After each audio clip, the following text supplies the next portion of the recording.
लकड़ी की रंगीन चारपाई और पीढ़ा पंजाब की कदीम रवायत का हिस्सा है। खुशाब समेत पंजाब के दीगर इलाकों में तरक्की के इस जदीद दौर में आज भी रंग बिरंगी नक्शो निगार वाली चारपाइयाँ और पीढ़े बहुत पसंद किए जाते हैं। इन रंगीन चारपाइयों और पीढ़ों की तैयारी इंतहाई मेहनत तलब काम है।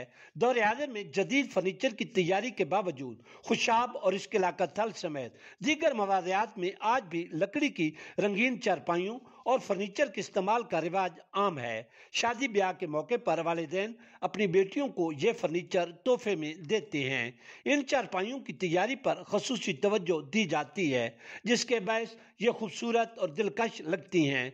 बताया जाता है कि चारपाई की तैयारी में कीकर और शीशम की लकड़ी इस्तेमाल की जाती है, जिसे मुख्तलिफ टूल्स के साथ खूबसूरत बनाया जाता है। चारपाई और पीढ़े के बनाने के 3 मराइल हैं, जिनमें लकड़ी की गोलाई, डिजाइन, रंगसाजी और नक्शो निगार शामिल हैं।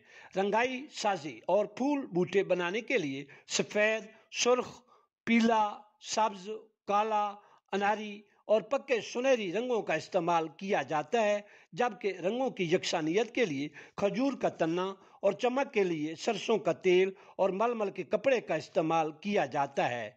अगरचे शहरों में चारपाई का इस्तेमाल ख़त्म हो रहा है, मगर ड्राइंग रूम्स, होटलों और देहाती इलाकों में आज भी लकड़ी का रंगीन फर्नीचर घरों और चौपालों की शान बढ़ाता है।